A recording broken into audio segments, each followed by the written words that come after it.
प्रत्येक शनिवारला बुद्धिस्ट सेमिनरीमध्ये धम्मवर्ग म्हणून घेतला जातो आणि आपण सर्व उपासक उपासिका ह्या धम्मवर्गाला हजर राहतात.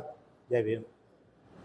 आपलं सगळ्यांचं एक कर्तव्य समजून धम्माप्रती निष्ठा आपण जर शिकलो तर आपण समाजाला शिकू. आपल्याकडे काही देण्यासारखं असेल तर आपण समाजाला देऊ शकू. आणि या हेतूने प्रेरित होऊन आपण सतत 4-5 वर्षापासून आपल्या ह्या धम्मवर्गाला आपण हजर असतात. आपले इतर सर्व काम बाजूला सारून काम करून आपण 2-3 तासामध्ये या सेमिनरीला आपण हजर असतात. आणि याचे परिणाम दिसते आहेत. परिणाम असे झालेत की आपल्या सगळ्या लोकांना धम्माप्रती एक ओढ निर्माण झाली. एक धम्म काय आहे नाही तर मग धम्म असा होता का आपण बुद्धिस्ट आहोत आणि बुद्धाचं तत्वज्ञान जे आहे, जयंती केली, पुण्यतिथी केली, पौर्णिमा केली, अमावस्या केली का हा धम्म आहे बा, अशा प्रकारचा. परंतु ह्या 4-5 वर्षाच्या कालावधीमध्ये आपल्याला धम्माचं मूळ जे गाभा आहेत आणि मूळ तत्वज्ञान हे पटायला लागलं. आणि ते पटण्याचं कारण की आपली उपस्थिती आणि आपली सक्रियता आहे हे त्याला द्योतक आहे, तो त्याचा पुरावा आहे. आणि म्हणून आपण ह्या धम्माचं नॉलेज अनेक अँगलनी अनेक वेगवेगळ्या माध्यमातून जर कशाही प्रकारे जरी घेतो म्हटलं तर प्रत्येक वेळेस आपल्याला भक्तजींनी नवीन नवीन विषयावर आपण हे केलेलं. आपण धम्मातली नैतिकता पाहिली, धम्मामध्ये अनेक अंगाने आक्रमण झाले ते आक्रमक पाहिलेत, अनेक लोकांनी धम्माचं बाह्यरूप पाहिलं, धम्म ह्या सृष्टीतून भारतभूमीतून नष्ट कसा झाला त्याच्यावर आपण अनेक देशना झाल्या, धम्मप्रवचन झालेत. आणि त्या माध्यमातून आपल्याला सांगत असताना समाजामध्ये पण त्याचे पडसाद उमटलेले आहे, उमटत आहेत. लोकांना परंपरागत धम्म जो आहे तो धम्म लोकांसाठी एक महत्वाचं फॅक्टर होऊन बसलेला आहे, भिक्खूसाठी महत्वाचं फॅक्टर होऊन बसलेला आहे. परंतु बाबासाहेबांच्या नजरेतून, बाबासाहेबांच्या दृष्टिकोनातून जो धम्म आहे, कारण बाबासाहेब सुद्धा ह्या नव्या म्हणजे नव्या सृष्टीमध्ये, भारतामध्ये, संविधानिक भारतामध्ये बाबासाहेब हे बुद्ध पुरुष आहेत. आधुनिक युगातले ते बुद्ध आहेत. म्हणून आपण त्यांना बुद्ध म्हणतो. कारण ज्ञानप्राप्तीनंतर, बुद्धाच्या ज्ञानप्राप्तीनंतर बुद्धाला ज्या ज्या गोष्टी कळल्या, माणूस दुःखी का आहे, माणसाचं दुःख कुठं दडलेलं आहे, आणि म्हणून बुद्धाने त्याचा शोध घेतला. पहिल्या परंपरा जर म्हटलं आपण बुद्धाच्या पूर्वी तर अनेक संप्रदाय होते, अनेक लोक आपापलं मत शोध घेत होते.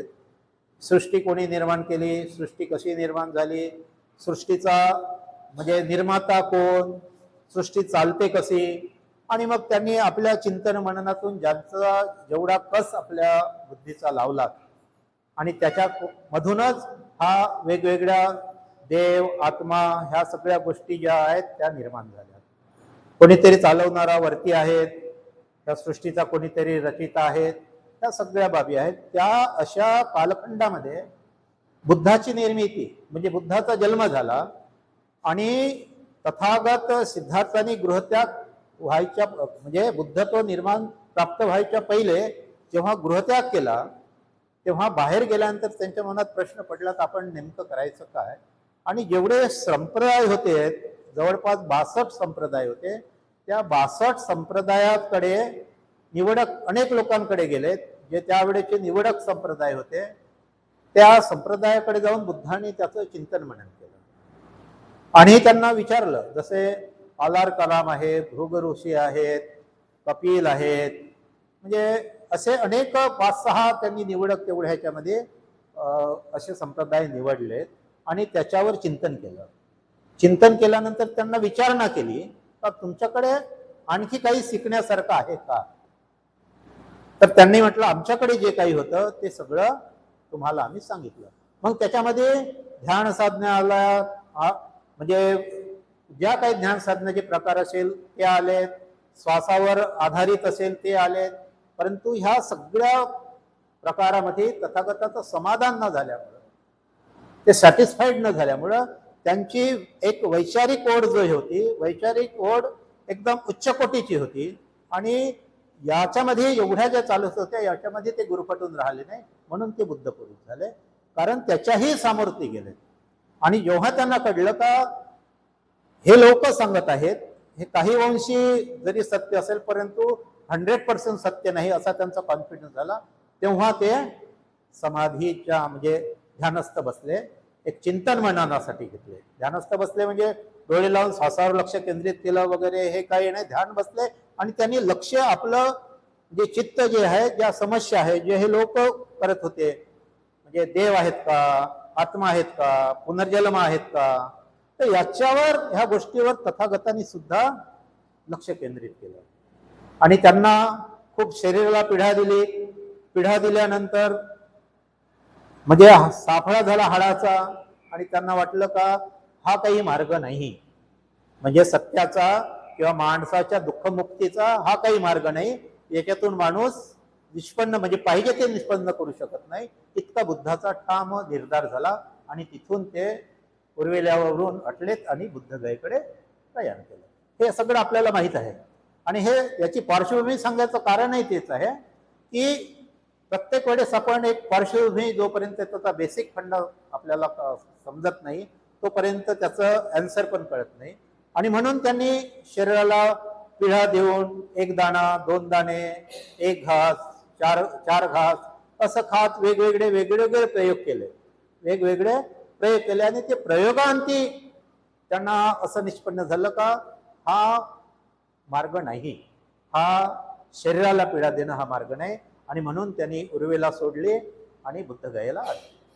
बुद्धगयेला आल्यानंतर त्यांना जे आपण म्हणतो म्हणजे बुद्धांना ज्ञानप्राप्ती झाली. ज्ञानप्राप्ती म्हणजेच काय, तर माणसाच्या कल्याणासाठी जे मार्ग त्यांना मिळाले, त्यांना शोध मिळाला का प्रत्येक प्रश्नाचं उत्तर आहे.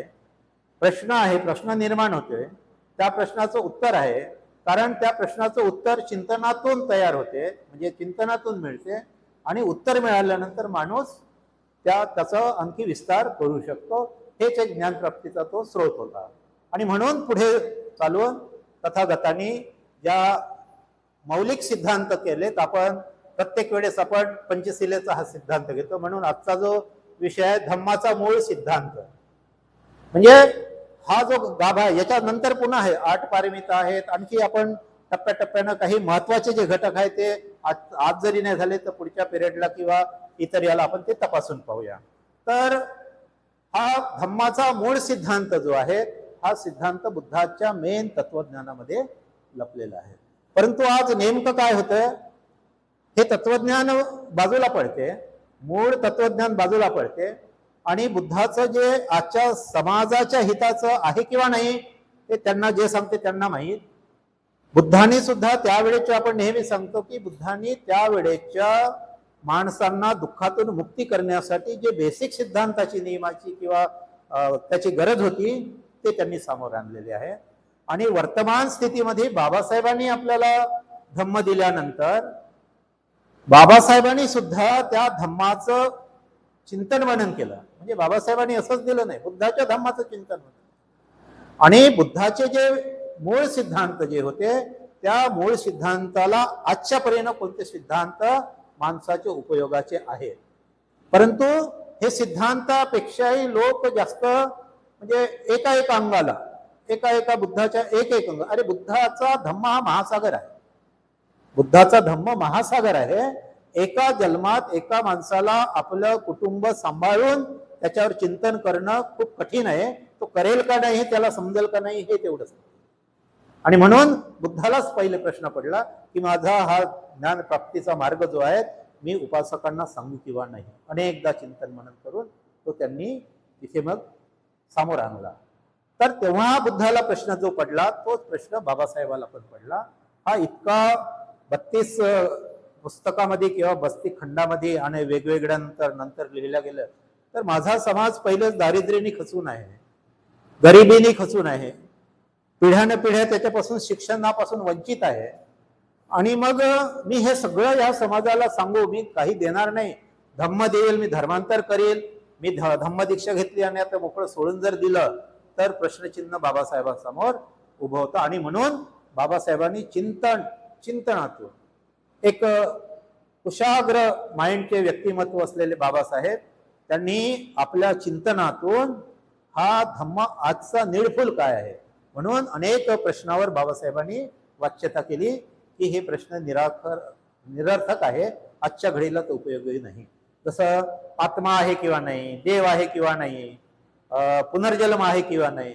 परंतु आपले अनेक म्हणजे सिनियर भिक्खू त्याच्यावर वाच्यता करत असते. ते आपल्याला आजच्या घडीला उपयोगात आहे किंवा नाही आहे. अरे पुनर्जन्म झाला किंवा नाही आपल्याला माहित आहे का? आपण अनेक उदाहरणं देऊन मागच्या वेळेस पासून समजावून सांगितलं की पुनर्जन्म जर झाला किंवा नाही झाला. अनेक उदाहरणं दिलेत. आपण ग्लासात पाणी टाकलं, पाण्याचं उदाहरण दिलं. आपण माझा जर जन्म झाला असेल तर माझं वय आज 40 वर्ष आहे, तर माझी आई जर कोणाच्या घरी पुनर्जन्म झाला असेल तर माझ्या आईचं वय किती असेल जेव्हा मला माहित झालं 2-3 वर्ष. मग तिला मी घेतो म्हटलं तर ते देईल का? म्हणजे जे प्रश्न म्हणजे निरर्थक आहे, जे त्याच्यावर काही प्रश्न कितीही भडीमार केला तरी त्याचं सोल्युशन नाही, अशा प्रश्नावर आपण जास्त भर देतो. म्हणून आपण बेसिक बाबासाहेबांच्या दृष्टिकोनातून धम्म म्हणजे जसं आता आपण पंचशील आहे म्हणजे पावन पथ म्हणतो, तर हे पंचशील बुद्धाच्या जीवनामध्ये अनेक ठिकाणी, प्रत्येक ठिकाणी बुद्ध आणि धम्मामध्ये किंवा अनेक ठिकाणी वेगवेगळ्या कन्सेप्टनं बुद्धाने मांडलेले आहे. वेगवेगळ्या कन्सेप्टनं मांडले. जशी परिस्थिती निर्माण झाली तर त्या परिस्थितीचं अवलोकन करून हे पावन पथ किंवा पंचसूत्री मांडलेली आहे. हे आपल्याला पाहायला मिळते आपण बुद्ध धम्माचं अवलोकन केल्यानंतर. आता प्रत्येक वेळेस मंगल प्रसंग असेल, दुःखद प्रसंग असेल, पौर्णिमा असेल, वास्तू असेल, अमावस्या असेल, काही असेल तरी घ्या. भंतेजी कोणी असेल उपासकाला येते ते भंतेजी घ्या, पंचशील घ्या. बरं पंचशील घ्या म्हणजे नेमकं काय हा प्रश्न आहे ना. घ्या पंचशील. काही तो प्रसाद आहे वाटायचा किंवा खायची काही वस्तू आहेत ते तुम्हाला चिंतन करून तुमच्या चित्तामध्ये त्याला रुजवायचं आहे आणि त्याच्या प्रकारे आम्हाला वागणूक करायची जीवनामध्ये, आमच्या दैनंदिन जीवनामध्ये त्याच्या प्रकारे वागणूक करायची.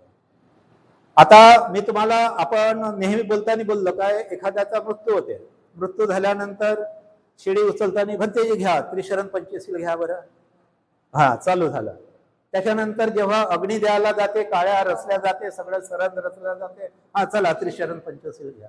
आणि येऊन कोण सांगते, जो मठ पिऊन राहते तो म्हणजे भंतेजी घ्या, त्रिशरण पंचशील घ्या. बरं म्हणजे आपण नेमकं हे समजलं पाहिजे. म्हणून आज मी एक विचार केला की आज आपण एकदम ओल्ड याच्यामध्ये पहिल्यापासून जावं, कारण याचंही रिव्हिजन होत राहणं गरज आहे.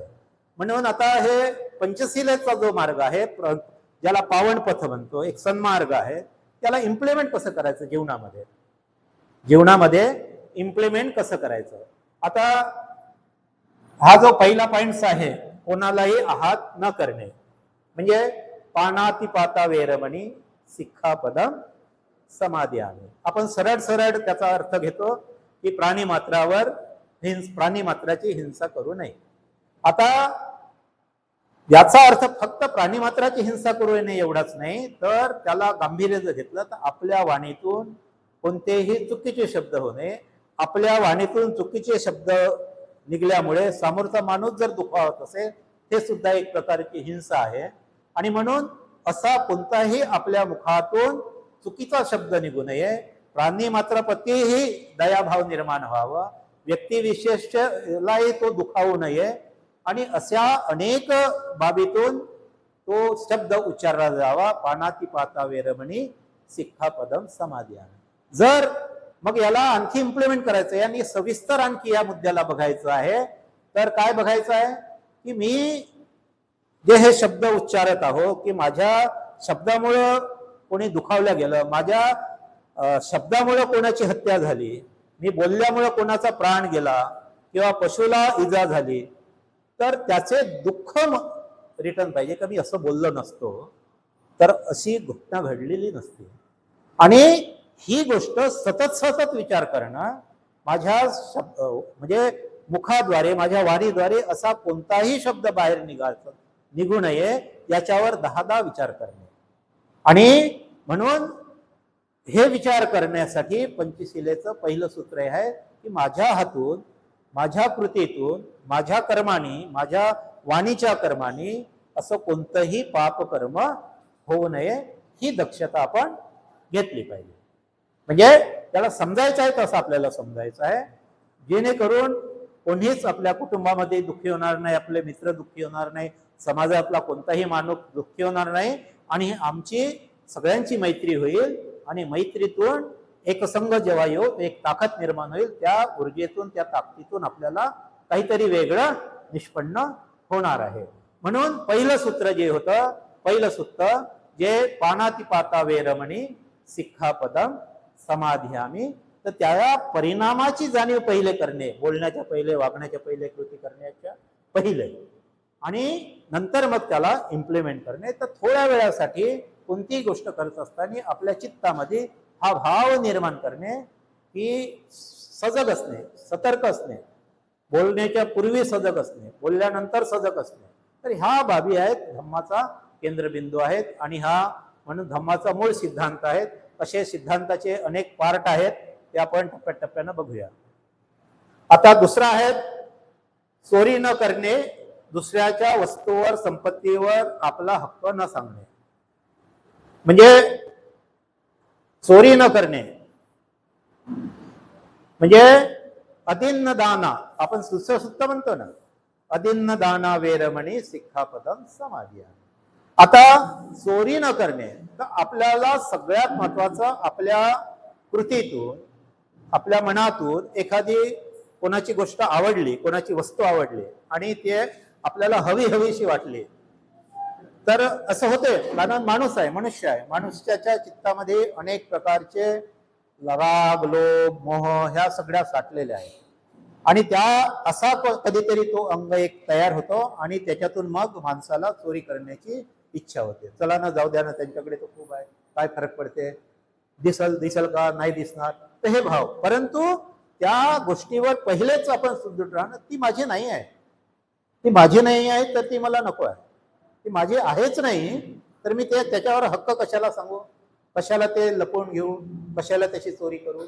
आणि मग समजा मी ते घेतली, म्हणजे चोरी करून घेतली, तर त्या दृष्टिकोनातून त्या चोरीच्या परिणामाची जाणीव करणे, म्हणजे हे महत्वाचा पार्ट आहे. म्हणजे हे जे दुसरं जे आहेत, म्हणजे त्या परिणामाची जाणीव करणे. ही आम्ही सभ्य आहोत, कुटुंबामध्ये, समाजामध्ये, मोहल्ल्यामध्ये, तर आम्ही सभ्यतेने वागतो आहे. तुमच्या फॅमिलीचं रिपोर्टेशन आहे, आणि एक छोटीशी वस्तू मुलाबाळाच्या चुकीनं किंवा आपल्या चुकीनं, आपला मोह आवरला नाही म्हणून ते वस्तू जर आपण घेतली, आणि ते जर नंतर कोणाच्या लक्षात आली ना, ते अमक्यानं दिले म्हणून सांगितलं, तर त्या गोष्टीच्या, आणि हे माहीत होणार आहे बा, कधी ना कधी माहीत होईल, म्हणून त्या गोष्टीचा परिणाम पहिलेच विचार करायचा.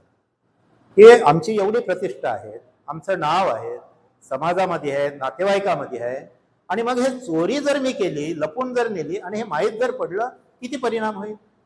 त्या व्यक्तीने रिपोर्ट जर दिली, पोलीस स्टेशनमध्ये जावं लागेल, पोलीस आपल्यापर्यंत चौकशी करेल, मग डाऊट कोणावर आहे म्हणून त्यांनी सांगितलं, तर आपल्याला पोलीस स्टेशनमध्ये, म्हणजे ही जी बदनामी ज्या कुटुंबाची आहे, त्या गोष्टीचा परिणाम, त्याची जाणीव पहिले करणं, म्हणजे त्याचे ड्रॉबॅक्स काय आहेत, चोरी करण्याचे ड्रॉबॅक्स काय आहे, हे बाब वेळोवेळी मनावर फिरवणे, चित्तावर फिरवणे, आदळणे, त्याच्यावर चिंतन करणे, मनन करणे, की अशा गोष्टीचा मी चुकूनही परिणाम मी माझ्या जीवनामध्ये होऊ देणार नाही, आणि मी चोरीपासून अलिप्त राहील.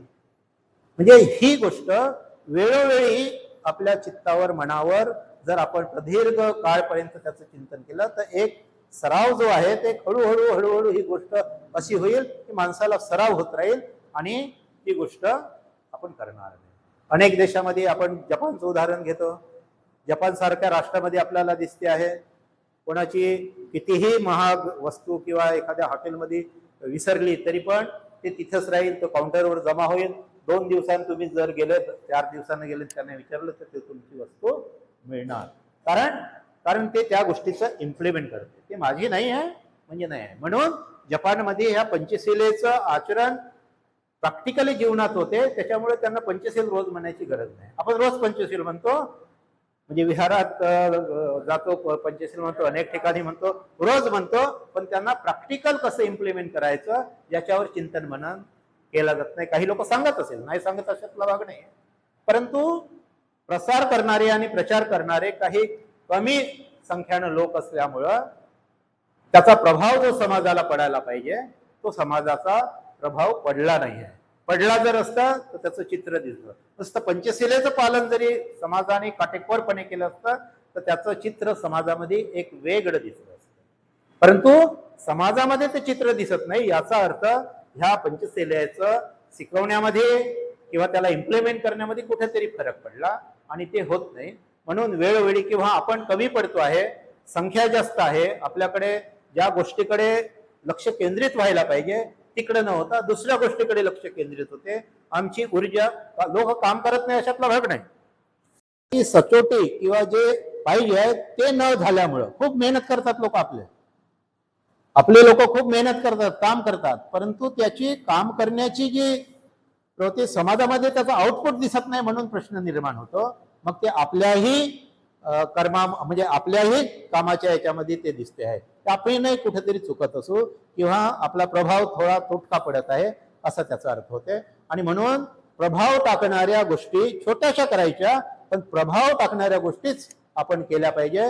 एवढंच जर समजलं, पंचशील आम्ही काटेकोरपणे जीवनात आपण प्रतिज्ञा घेतली आणि चित्तामध्ये आपण पंचशिलेचं माझ्या कुटुंबामध्ये, माझ्या घरामध्ये पंचशिलेचं पूर्णपणे पालन करणं 100%, हा संकल्प जर आपण केला तरी पण तो संकल्प दृढ होऊ शकतो आणि मजबूत होऊ शकतो आणि त्याचे परिणाम आपल्याच कुटुंबाला दिसायला लागतात.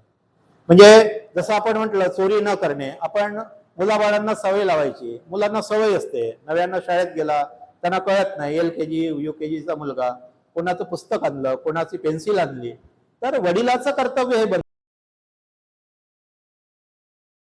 याला सांगा आणि आम्ही घरी दाटलं आणि ही वस्तू ज्याची असेल त्यांनी, म्हणजे तुमच्या कुटुंबाप्रती त्या शाळेमध्ये एक आदर निर्माण होईल आणि इतर लोकांनाही ते प्रेरणादायक ठरेल. तर नाहीतर मग आपण म्हटलं तर आणली ना, राहू दे बेटा, तुला नव्हती ना, तुला असं घ्यायची होती आपल्याला, पण आता तू आणलीस तर राहू दे तुझ्याकडे, तर त्याला ते पुष्टी मिळेल आणि तो म्हणजे नंतर पुन्हा असायला पाहिजे. मुलांना चुकीच्या गोष्टी लहानपणापासूनच त्याचं समर्थनच करता कामा नये. तर अशा प्रकारच्या ह्या गोष्टीला जर आपण मनामध्ये घेतलं, आपल्या चित्तामध्ये घेतलं आणि त्याच्या परिणामाची जाणीव केली तर आपण त्याच्यातून मोकळं होतो.